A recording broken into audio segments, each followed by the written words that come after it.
Hello, everyone, and welcome to another episode of We Should Have Recorded That with Phil and. Adam. Hey, Adam. Hi, Phil.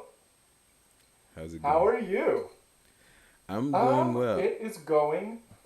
You're doing It's well. going I'm also doing well.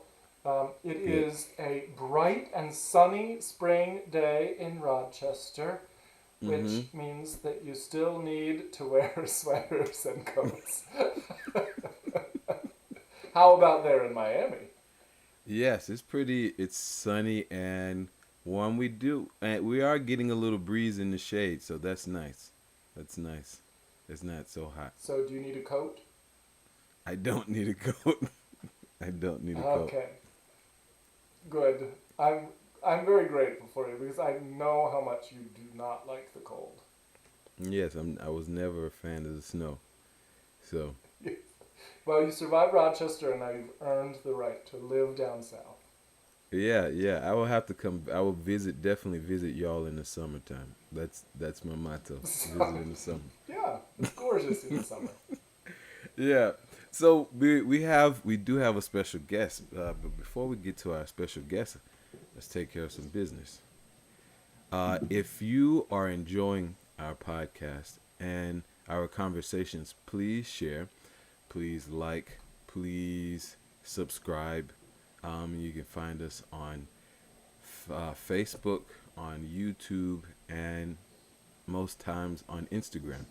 And yeah, and reach out to us. You can What do you also mean send us a most voicemail. times? Most times, the Instagram page has been a little quiet right now, so but Oh, we'll make it. okay. I need to up my Instagram game. Yeah, we gotta be more active on Instagram. But check us out. And if you want, if we would love to hear your voice. And so if you have something you want to say, just send us a voice message. That would be So terrific. yes, All right, Phil. Any listener comments this week?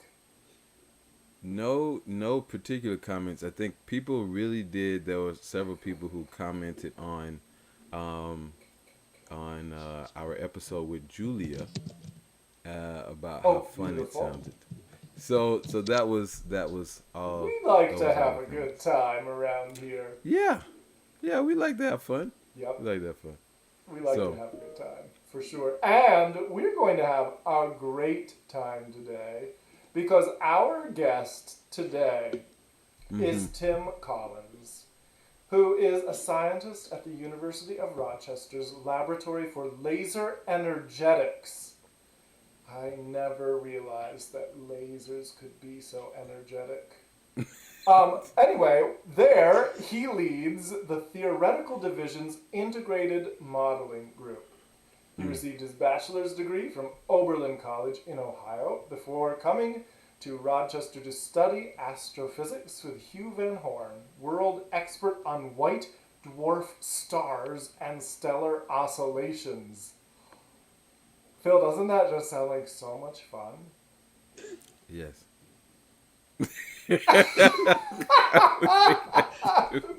Upon receiving his PhD, Tim transitioned to the field of inertial confinement fusion, an area of applied physics which uses many of the same tools found in astrophysics, combined with high power lasers in pursuit of fusion as a clean and sustainable energy source. Mm-hmm. Oh my gosh, Tim, you're going to save the world. Tim lives with his wife and two boys, and when not studying physics, he studies the Bible. In this vein, Tim has been leading Bible studies for 33 years. True confessions, I am a member of Tim's Bible study. That is how I have gotten to know him. And in his Bible studies, Tim aims for and sometimes achieves the sort of in-depth exploration which is generally avoided in churches and small groups. And I can attest that Mm. Tim is actually brilliant at fostering those kind of vulnerable and honest conversations that the church far too often avoids. So, Mm. Tim, welcome to WSRTwPA. Thank you. It is great to have you here. It's good to be here.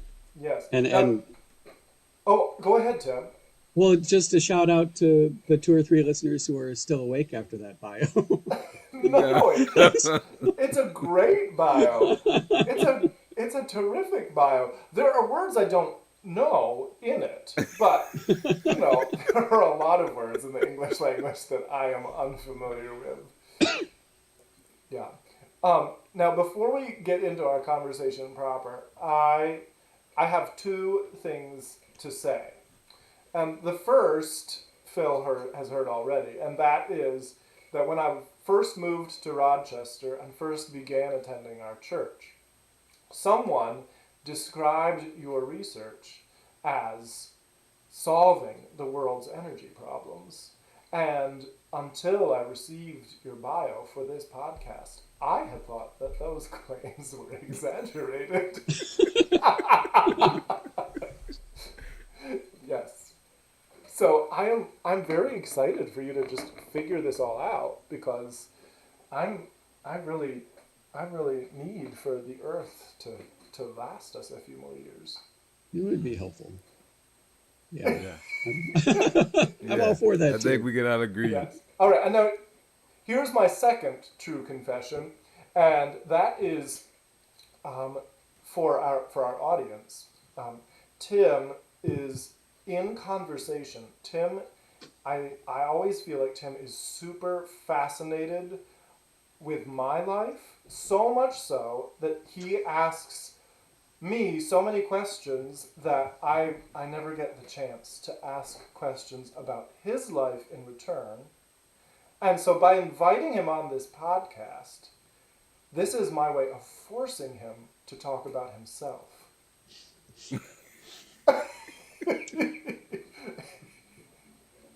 Tim, how do you feel about my coercion here? Heaven help us all. Tell you what, you guys are very interesting. I love listening to your interviews and your discussions. So as long as you guys keep talking, this is all going to work out. Oh. I'll interject every now and then as a Oh, foil. no. To appreciate you all the more. I'm sorry, Dr. Collins. That is not how this works. You are the star of this episode. Yes.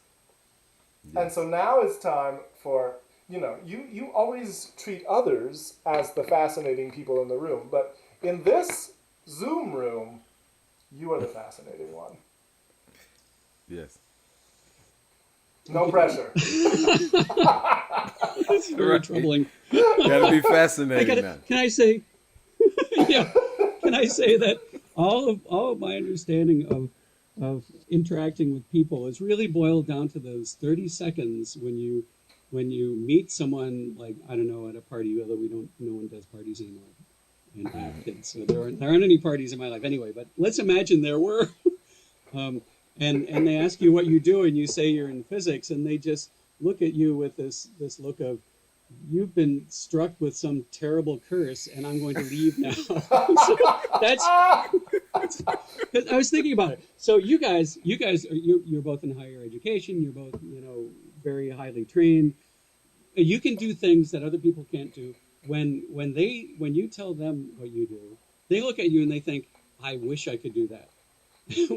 When they look at me, they think, it's probably good that someone could do that. I gotta go. Look at the time. I think that's fair. Phil, do you ever feel that way? Like, we are very, very fortunate to be musicians, because, like, everyone, like, more people like music than like ice cream. That's an actual study. Oh, wow. I did not know that. Yes. So, like, what we do is more popular than ice cream. That's pretty cool. But, like, That is pretty cool. I really enjoy, like, the fruits of your labor, Tim, even if I don't stop to think about the fact that it is physics that has caused me to be able to flip the light switch. There you go. Exactly. There you go. Oh, I'll take that. No, that's great. Yeah. I'm on board with that. So, Absolutely. I mean, Tim, can we kind of get into, maybe before you became a physicist, like, what was life for you growing up? What was your childhood Oh, like in those okay. things? I grew up in suburban Ohio, which it was exactly as exciting as that sounds. Um, uh, Oh, Ohio. Ohio. Oh. Whoa. All right. There's so much to talk about right there. I think let's just set everything else aside because there's the Ohio piece. So we're going to need a couple episodes just to really parse this all out. How Let's does see. So, one survive childhood in Ohio? oh, it's very easy. It's very easy. uh, yes, I grew up in Ohio. My dad was a scientist. So from an early age, I knew I Mm. wanted to do science, but I also grew up in a Christian household, and so I guess those two strands have been the two things that have informed my life from as early as I can remember. Mm. When did you know that science was the way that you wanted to the thing that you wanted to make your career? Oh, truly, as early as I can remember. Mm. Wow. Now, and when did you realize that it was physics that was the kind of science that you were called to? Yeah, I mean, when I was really young, I wasn't sure if I was going to study math or study physics. And somewhere along the line, I realized that I'm gonna make an enemy here out of the one mathematician listening to this. But physics is putting math to good use. That's Okay. that is so not fair. That is just not okay. Look, I'm being provocative. That's doesn't that get Yes, the ratings are going up even exactly. now. Yes. We got to Yeah. Yes. save this for sweeps week now. Yes. Yeah, that's exactly it. Oh. There you go. Wh- Well, What it? that's fair enough. Okay, so then it was time to. We're going to come back to the faith piece, but Mhm. let's talk, and we're going to come back to how our faith and our career really cannot be separated. But for the moment, we're going to try to separate them. And so then it was time to leave home, and what was that like for you? Oh well, gosh. Uh, Leaving home, going to Oberlin College. But I really loved that school. It was hard to leave home because I was pretty happy at home. But uh, I liked Oberlin because it's like a school which is a giant collection of really nerdy, awkward people. Even the cool people there are pretty darn nerdy and awkward. So, Yes. and by cool people, I mean, of course, the musicians. Um, Mm-hmm. Of but course. yeah, so so yeah, I loved it because you could sort of be yourself there, that was That nice. is, it is great when, yeah, when the physics major can be like the quarterback on the football team. No, let's not go too far. I don't know about that, but they didn't physically attack me or assault me, so I figured Well, that's you're not a big also deal. like what, 6'7", I'm only 6'5". 6'5". Okay, yes, yes. 2 inches. Okay. So Tim may describe himself as the nerdy, awkward kid, but he was a foot taller than everyone around him. That did help. That definitely helped. All right, and besides study, what was great about Oberlin? How else did Oberlin change your life? Well, I met my wife there. I like that a lot. Um, Bingo. I didn't even feed that to him, folks, but that was totally what I was fishing for. it's pretty sweet. Nice. Uh, I also enjoyed. I got involved in Christian ministry there, just sort of at the student leadership level, and that was a blast. That was very exciting. Hmm. Yeah. I like that a lot. And that, what you learned in Christian ministry there, that's stuck with you in your own work as a small group leader now, yeah? Yeah, yeah, yeah. Yeah. How, in what ways, or like what specifically did you learn during those college days that have shaped the way that you continue to aid others in their spiritual formation?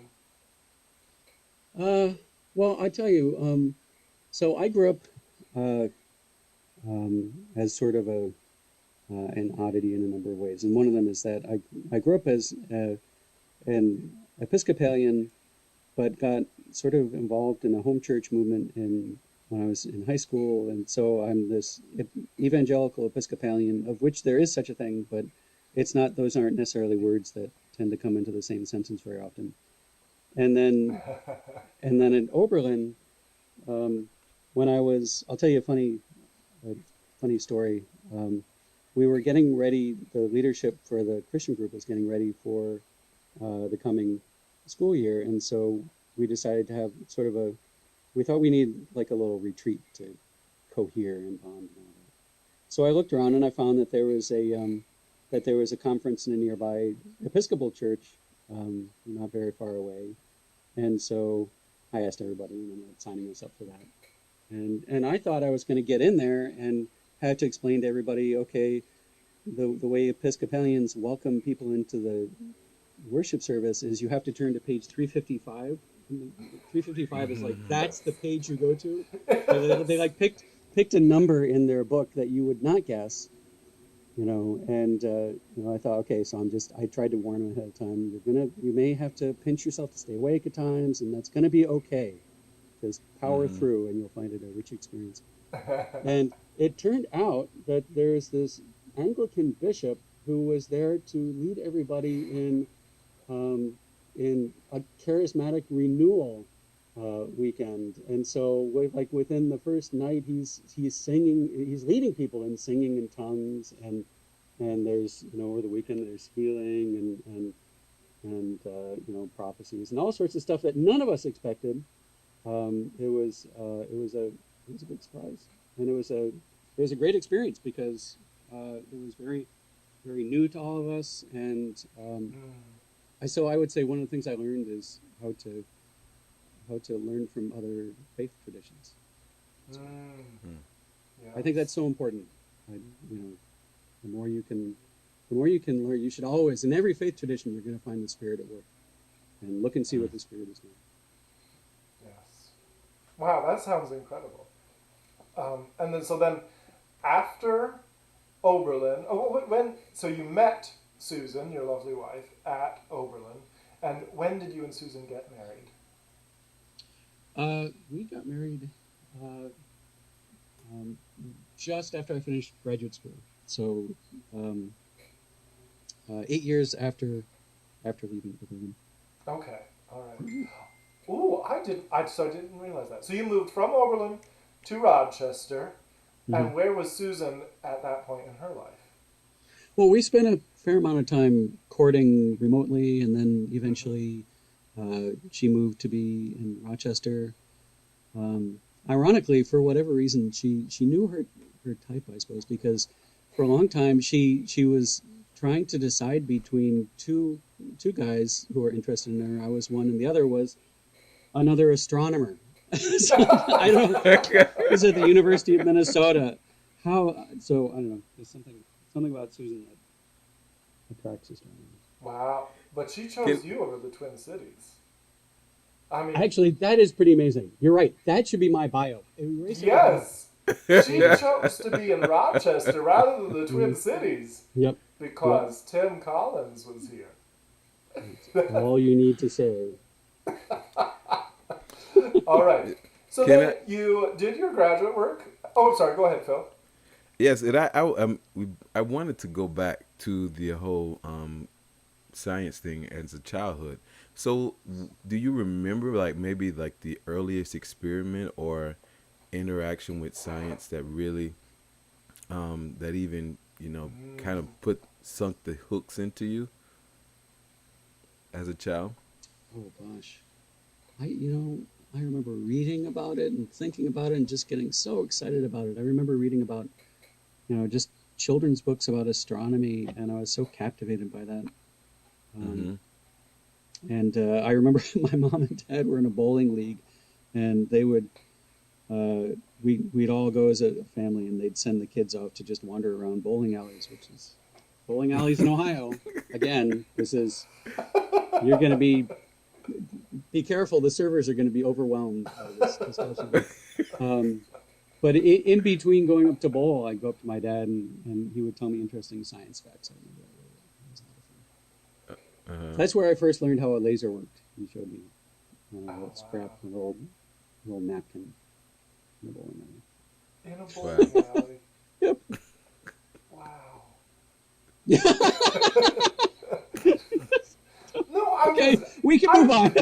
I'm thinking of this. Your dad and my dad were very different people, that's all.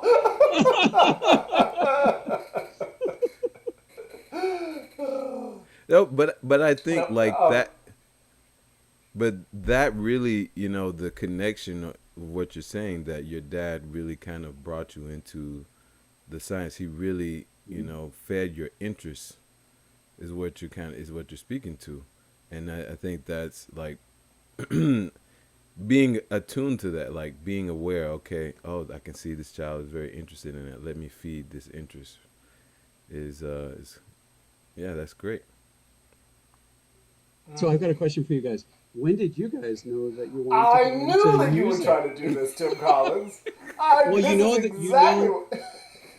You know the listeners want to hear this, so you can't not answer this. When did you guys know you wanted to go into music? They could go and listen to season 1, episodes 1 and 2. Oh, yes, come on. Throw them a bone. If they've lasted this long, you gotta throw them a bone.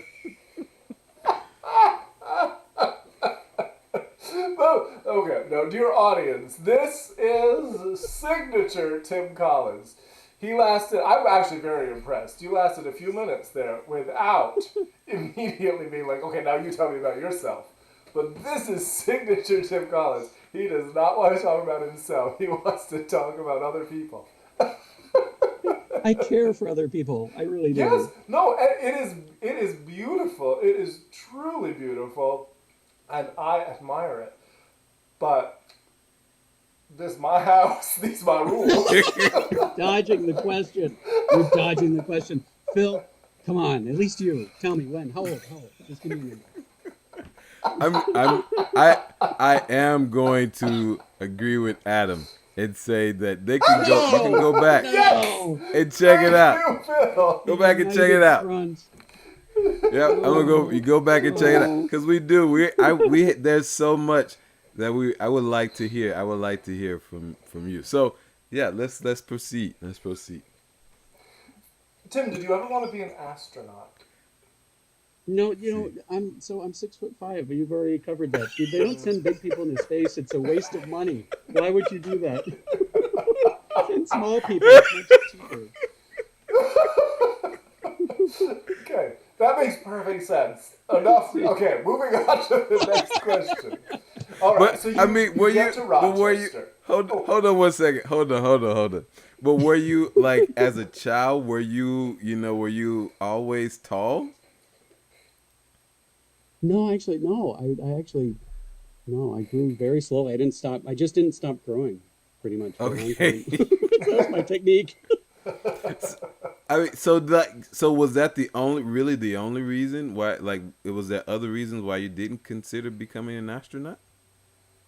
Or you just didn't have the interest? You look at profiles of astronauts. No, I would have been fine with being sent into space. I think that'd be a blast. But you look at the profiles of astronauts; they're all like really. They're sharp, they're fit, their hair is super short. The Venn diagrams do not connect really well with I'm not this like they can all like run more than 100 feet without stopping and panting for a while. So, that's what I knew. Probably they're not going to let me be an astronaut. Okay, it was the boot camp aspect that scared you away. That's exactly it. Not the thinking part, not the intellectual part. Yeah. Totally on board with the thinking. Okay. I was getting confused there for a while. They're sharp, they're fit, they have short hair. Well, I'm like, Tim is sharp. Okay. Tim has short hair. But, yes, go on. You got this. Take it home. Okay, it must be that middle adjective. Here you go. That's it. That's exactly it. That's funny. That's Yes, that would funny. keep me from being an astronaut as well, It's except that it's a I am not. Oh, my hair is probably short enough, but very I well. do not understand, piloting spacecraft. Right. It's Yeah. an issue. Oh, okay, too much fun. Okay, Phil, are we ready to proceed to the Rochester chapter? Go ahead. Go ahead. All right. So, Tim, you got to Rochester. You did your PhD here in the Flower City, and Yeah. how did you decide what to do following completion of said degree? Oh, gosh. Okay, so after grad school, um, yeah. Well, so actually, ironically, I did have the opportunity to go work at NASA. But I there's knew this he was an astronaut. certainly not as an astronaut. It would just laughed and laughed and laughed. Um, but yeah, but the so it turns out there's this laser facility I really didn't know anything about when I was here at grad school. I did I didn't really even kind of know it existed, which is a little crazy. And they do so in this facility they use these high powered lasers to blast these pellets of isotopes of deuterium and tritium and implode these things in the length of time. This is the GWIS physics segment of our show. And the length of time it takes light to go 3 feet. The whole experiment is over. The amount of the power of the lasers that they use um, while they are on exceeds that of the entire U.S. Uh, power grid.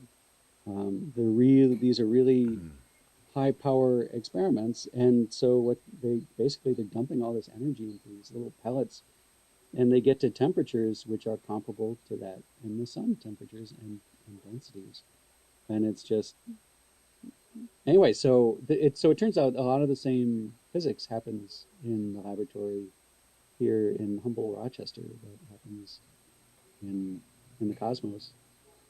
And I thought that sounded really interesting. I thought I'd give it a try. I did not think I would stay. I thought what I'd do is do a postdoc here and then go into education, um, Mm. and go someplace and teach. But I ended up liking it enough to want to stay.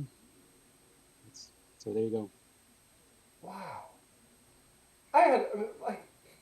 I've lived here for a few years and I had no idea that something so spectacular exists in this city. Yeah, it's that. I want to bring you back to that cocktail party analogy that I used earlier.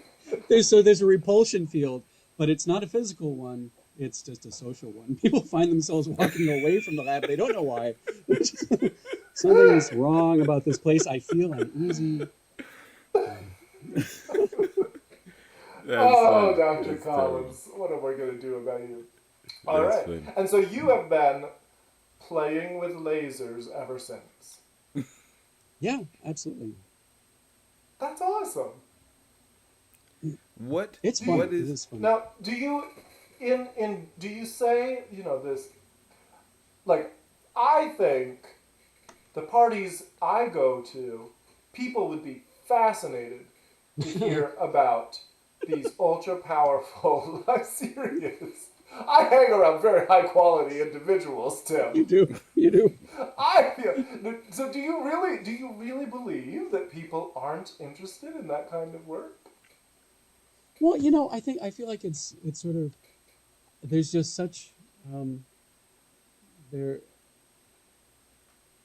so many people have negative experiences with science and math and school that I think there's a lot of shame that gets sort of buried in there, and frustration and a sense of irrelevance. And so, if it's Neil deGrasse Tyson talking to them, then they can sort of overcome that barrier, and that becomes a little more interesting. But for most of us, I think it just sort of calls to mind some unpleasant experiences.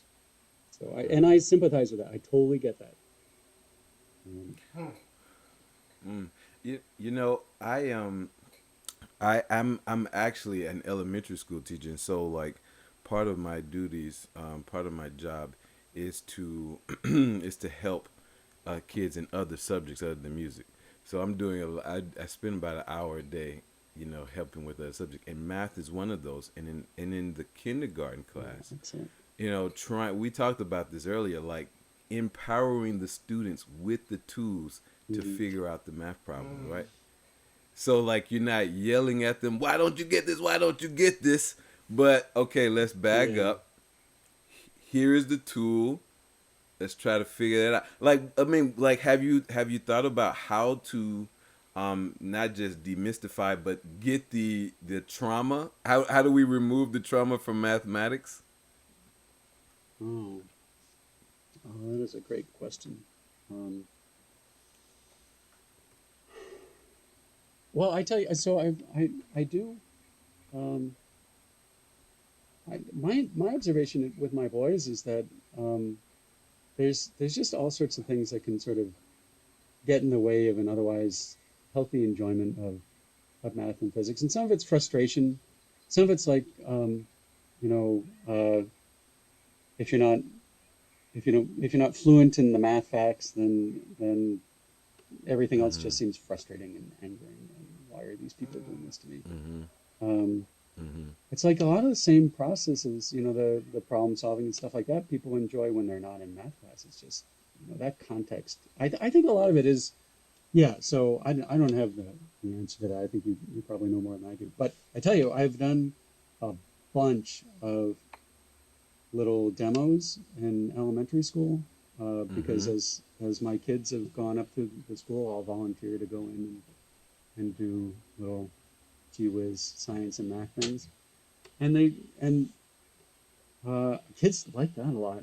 Um, I think when it's divorced from the mechanics of can I get this problem right, and it's more about the concepts. I guess that's when it becomes a lot more fun. Yeah. Try to focus Yeah. on that. Yeah. We've interviewed a lot of educators on this podcast. Would you say that some of the trauma, as Phil described it, is due really to bad teaching?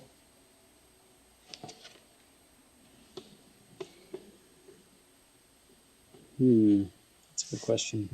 Uh, I so I'll give my answer, but you got to promise to give yours because you guys are actual educators and you know better than I will. So I'll just say I don't want to like blame whole generations of teachers, but it could be that the format is one which sort of guarantees some degree of failure. Like I mean, Mm. so much of like let's say if music, if like in order to sing in the choir you first had to pass a music theory exam, the choirs would be a Mm, lot yeah. smaller and they'd look sadder. you know Yes. Yes. Yeah, that but is that's kind of true. how we do physics, right? You want to do physics, you got to pass the math first, Mm, and the only people who are left standing are the people for whom that was already okay. And so that's why Mm. if we could make it more of a separate those things a little bit more and just find different ways to get people from A to B. I think it'd be more fun. I agree with you. I agree with you, and I think a lot of we put a lot of barriers that really serve no function Hmm. between our Yeah. students and their success at the it. There are so many superficial things that we put in their way that stand between them and the thing they actually need to learn. Hmm. So yes, I would agree with you 100%. yeah, I Phil. remember. I remember.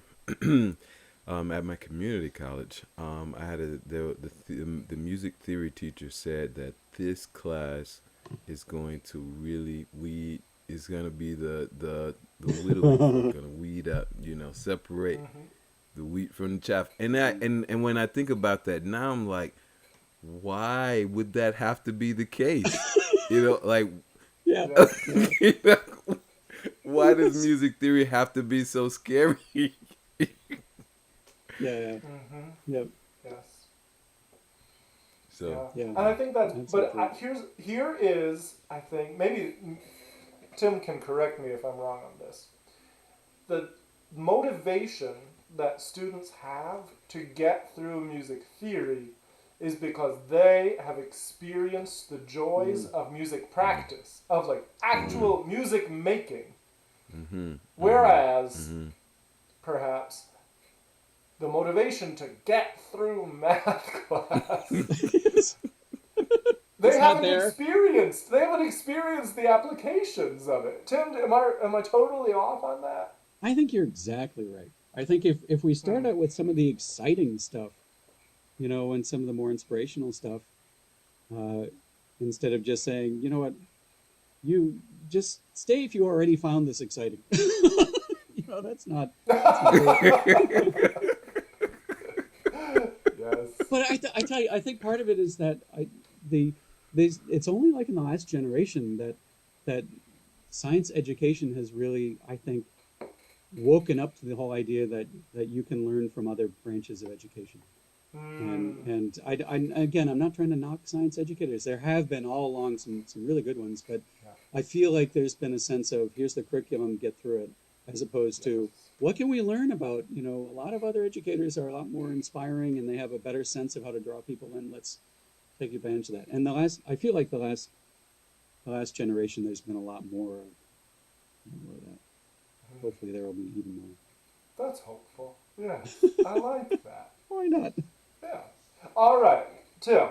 So Hmm. getting back to your life, we've covered the career side, and we've talked a little bit about your faith journey. Um, you got here to Rochester, and is that when this evangelical Episcopalian discovered the Reformed tradition? Yeah. So Susan she grew up in the Baptist church, and she's got her family background is Mennonite, and so we sort of took the average of those two. We had to try to find something because at the time, like we started church shopping, and that's I don't know. So have you guys have gone church shopping at one time or another? Am I right? Mm-hmm. Okay. Yes, Oh yes. So yes, I'm yes. guessing now, if you want to have fun at a cocktail party, that's what you talk about because there we have so many weird, weird discussions. Like there's this one church we refer to now as the Church of the Dog. It was an Episcopal church where the priest would bring his dog up front with him, and afterwards we asked somebody. We thought, oh, it's probably a service dog. We asked someone in the choir, we were chatting with them afterward, and they said they just looked really unhappy and said, "No, that's just his dog." Like he just brings his dog with him everywhere. That's just Okay, his so that's the dog. Church of the Dog. And I really wanted to go. I wanted that church to work out. It looked like a really neat church. We went back the next week, and the regular, I guess, pastor was preaching. Except he didn't. He went up there and he said, "The Holy Spirit has told me that today I need to set aside my sermons that we can sit quietly in prayer." And I had to admit, part of me thought, that could be true, or it could be Someone that. didn't write his sermon. Exactly. So I'm sure it was very sincere, but yeah. Anyway, so we ended up, the Christian Reformed Church. It balances just a huge number of really good things. I Mm. like it. I mean, okay, it's only after we had been there for a while that I realized they were Calvinists. They're not, Okay. but but Michelle Salvaggio is listening to this, and she's already grabbing Anthony and saying, "What is going on with this?" But it's an amazing church, and it's a very, very thoughtful church, and the Holy Spirit is moving there. I'm very, Mm. very, very happy to have found it. Yes, yes. And concurrently with your research pursuits, you have been leading Bible studies for decades now, really. Hmm. How did that start once you were here in Rochester? Oh, in Rochester, I started doing it in grad school. I took a chance and I Mm-hmm. emailed everybody in the physics department and said, anyone want to be in a Bible study? Which was a little risky because you could sort of get in trouble for saying anything religious. Not because they were, you know, hated religion so much as there's sort of what is it appropriate to do when emailing the entire department? That's something you have to be careful about anyway. Even if it's, hey, anyone want to come to a Tupperware party, you can get in a little trouble for sending those kind of messages to it. So yeah, that's how I got started, and it just sort of morphed. And tell me about the name. What is the at that point, is that when you named your study? No, okay, so we're called the Holy Huddle, and that's just because we at some point in our studies we were reading some commentator who spoke derisively of the Christian tendency to, the last thing you want to do is be talking to non-Christians because that's just so stressful. Just keep your mouth shut, and so it was deriding that, and we all sort of in humility recognized that this maybe was a weakness of ours, so we started referring to ourselves as the Holy Huddle. Not a point of pride, just not our model to achieve. Yes. Let's get into the concept of vocation. Now that we've unpackaged your secular life and your sacred life, I have heard you describe your spiritual service as an integral part of your vocation.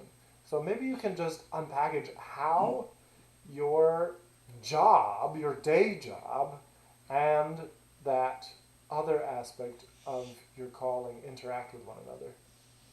Oh, okay. Yeah, so I see my job. One of the reasons I chose this job is because I knew it would leave at least some room for doing lay Christian ministry, and I do consider that as weird as it sounds, I consider that my primary calling, because I'm not going to be. I feel like I'm contributing to something valuable scientifically, but I'm not going to be the person you read about in Time magazine. I am someone who contributes, and I'm okay with that. I feel like the more meaningful thing I'm doing is leading Bible study. I think so that said, I also think it is really important that in every field of endeavor that there be believers implanted. Yes.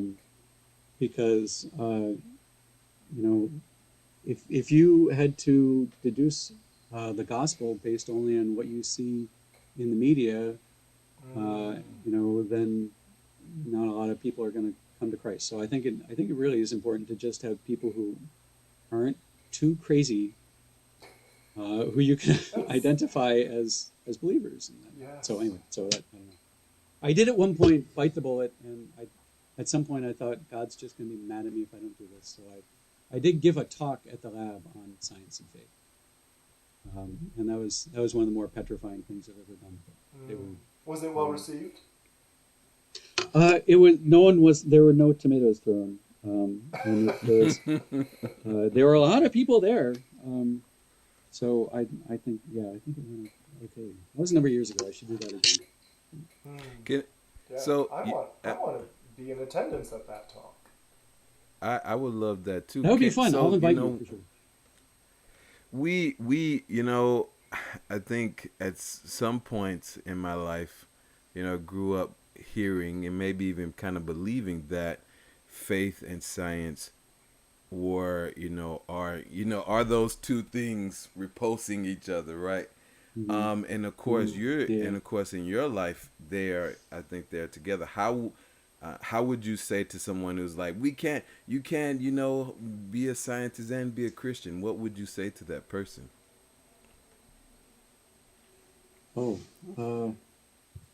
Yeah, I gotta say it's taken me a long time to formulate an answer to that, because I grew up in a scientific Christian household, and so I didn't know what the problem was for a really long time. I didn't know what I was supposed to be unhappy about. So yeah, that is such a great question. So I think, I personally, I just think, and I really think a lot of that comes from both sides, from sort of misconceptions on both sides. I personally, I feel like that this is going to sound kind of goofy, but I feel like the data lead me to be a scientist, and the data lead me to be a Christian. I don't. Mm. It's just different sorts of data.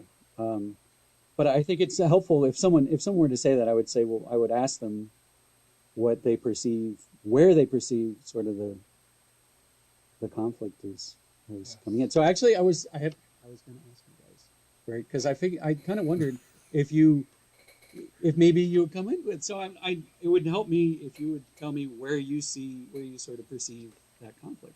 Uh, well, I think for me, you know, I think that I actually perceive in my current faith journey, perceive the tension very much the way that you do, Tim, that the data lead me to be, to believe that Jesus Christ is King of the universe.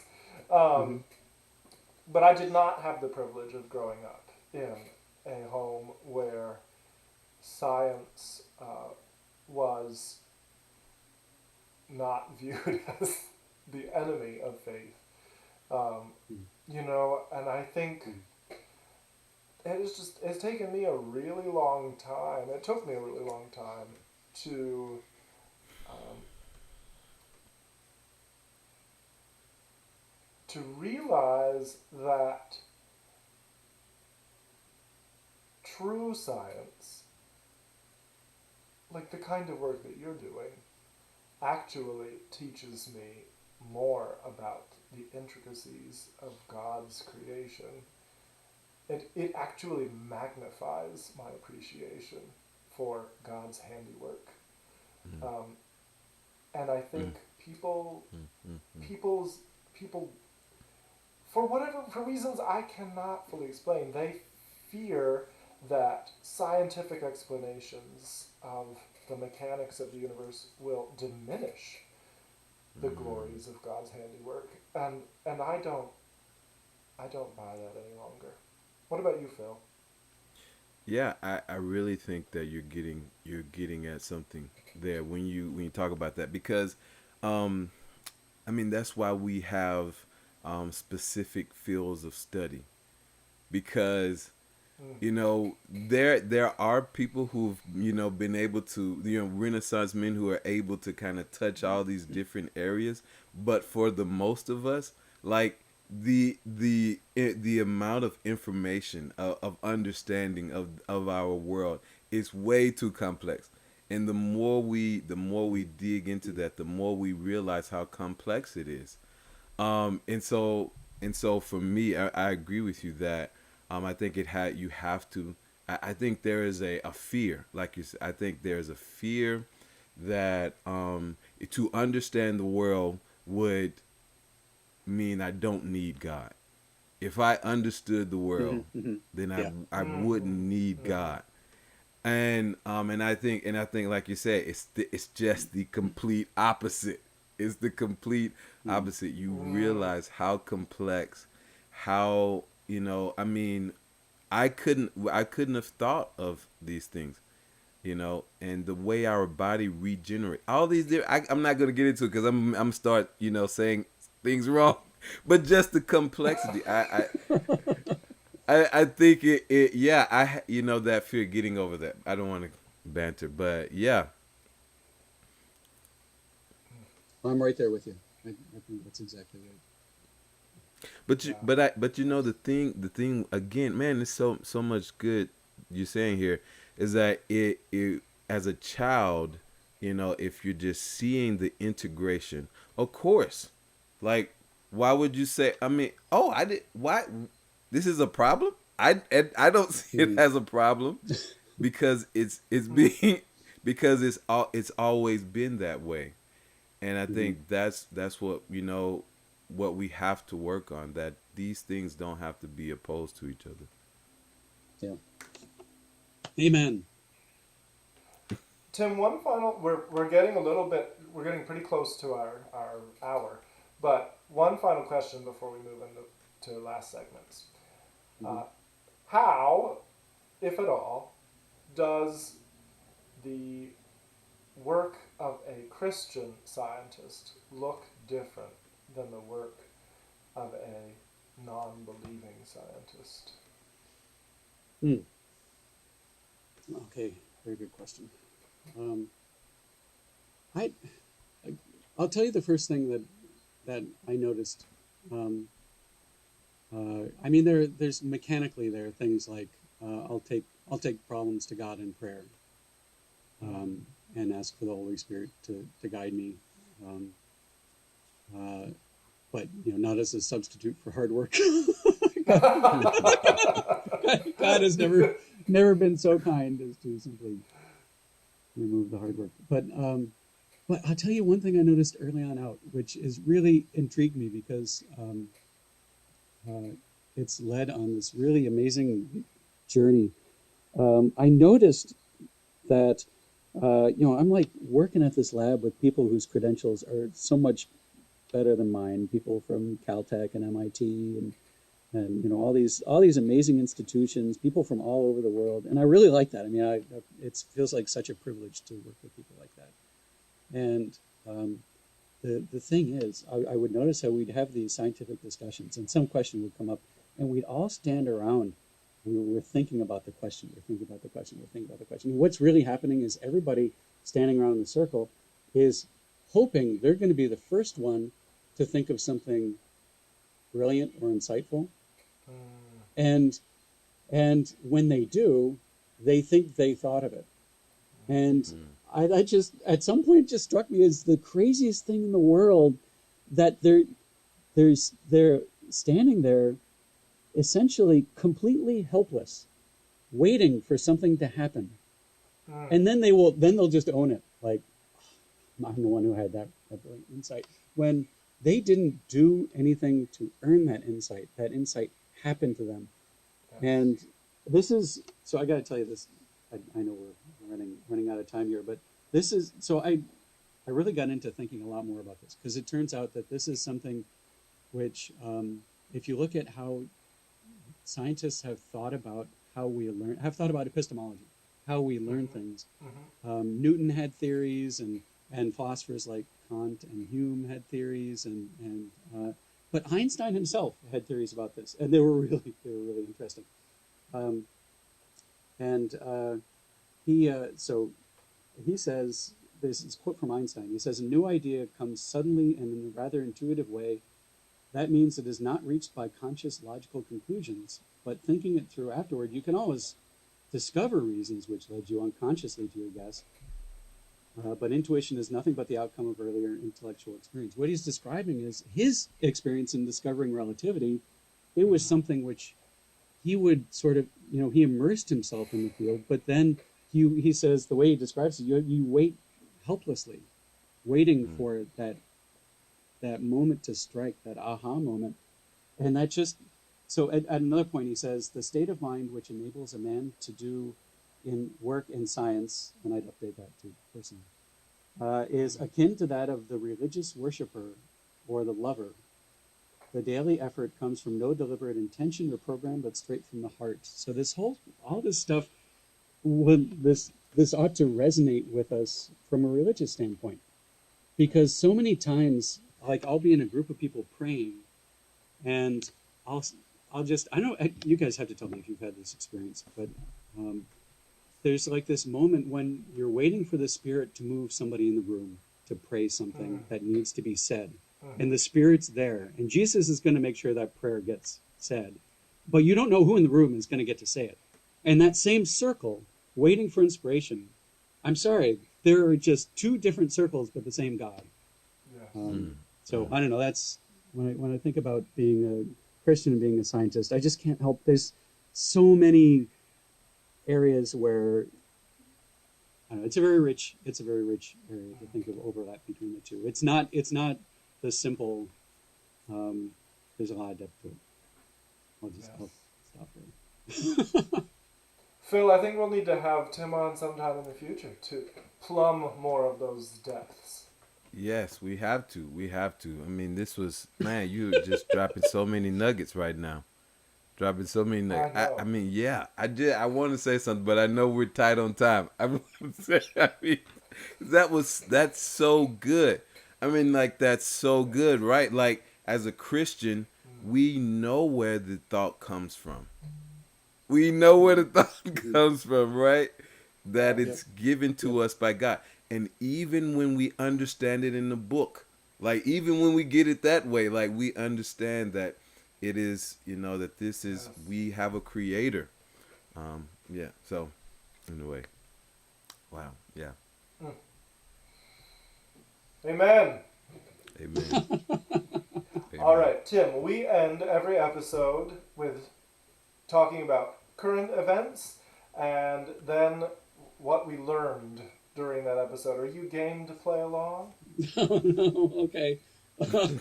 I knew you'd do this, and yet somehow I didn't prepare.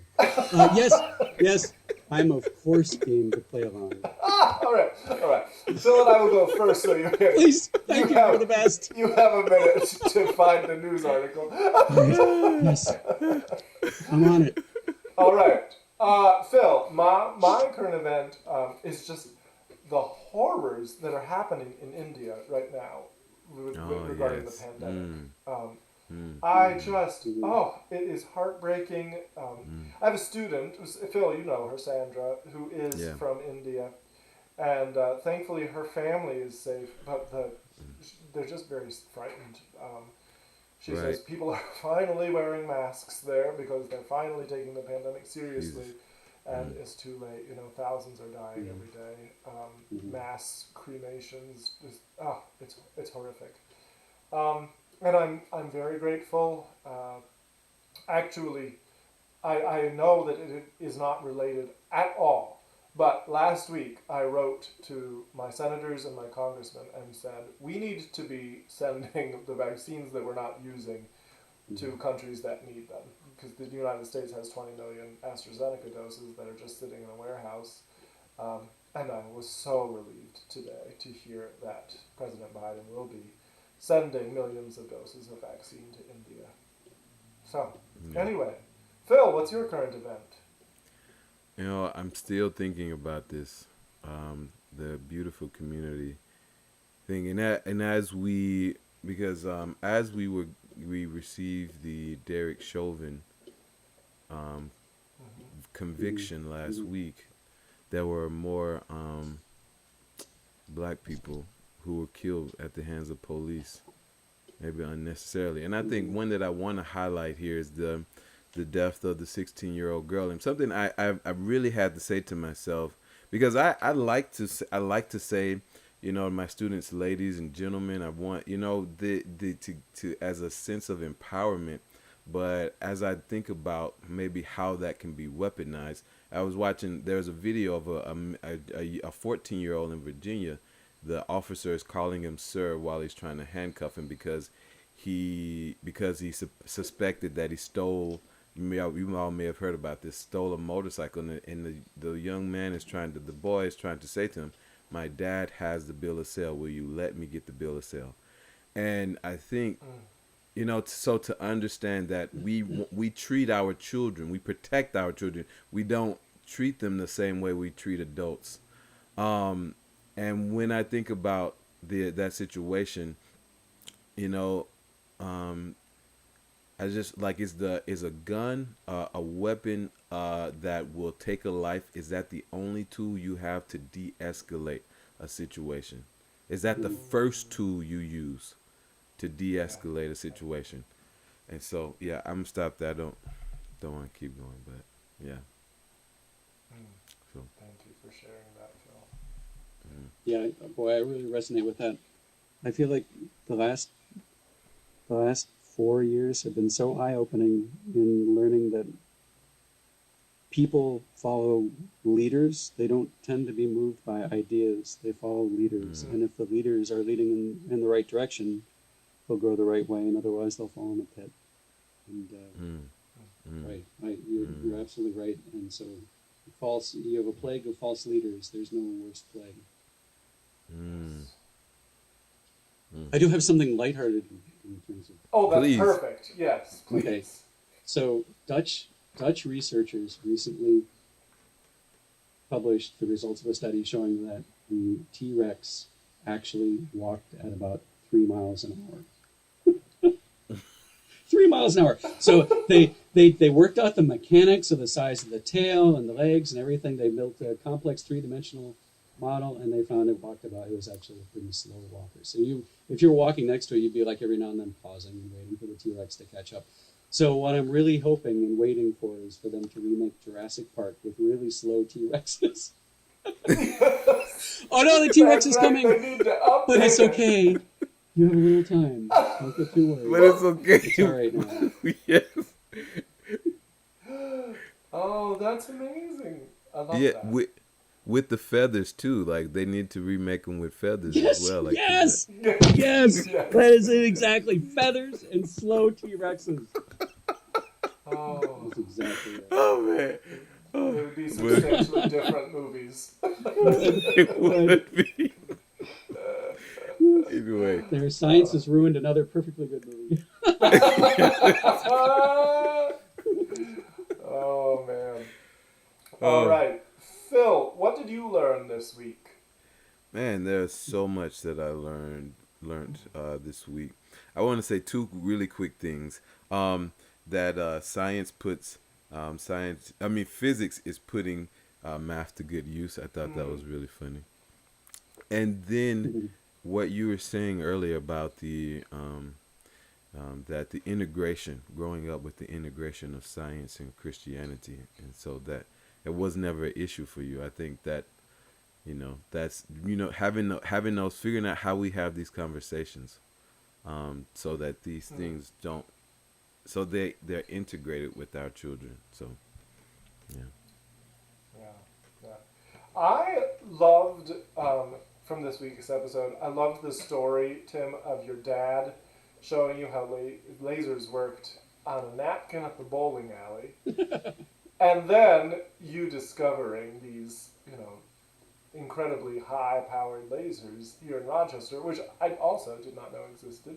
So I'm just, those were fun anecdotes to hear about. Tim, did you learn anything from your hour with us? Yeah, I sure did. On a serious level, I learned that physics and science educators need to go to musicians and music educators, and seriously, and learn some techniques. Because I think because you guys you have to deal with students being afraid of performing. If you can get them past that and have them love it at the end of the day, then we need to swap. Because you guys could totally be dealing with overcoming math fear. That's what I learned. I like that. Phil, we have something to teach the scientists. hey, great. Very true. I think Phil is skeptical. He's thinking, can I do this without talking to them, though? Yeah, right. Let me talk as little Right as about- possible. 'Cause then, yeah. No, not because you see, I got that. Not because I wouldn't enjoy talking to him. I don't want to talk to Very him kind. and then show my ignorance. I wanna. You walk down that road, and they mention the term, and I'm just like, okay, sounds good. You do that. You handle that, and I'm, I'll support you. Oh, man. Oh. Oh, You guys are a Phil. blast. Phil, aren't you glad that we have a podcast and can invite fascinating people on for discussion? Yes. This was very fascinating. Thank you, Tim, for coming. Yes. It was, seriously, Tim, it was. I am really proud of you for talking about yourself. You guys are so good at this. You make it, I knew you would. You make it easy. Well, I'm glad we you did. cannot thank you enough for taking an hour out of your day and spending it with us. And I know that our audience is going to love this conversation. No, I hope so. They're good people too. They are good people. Yes. Every last one of them, I'm sure of it.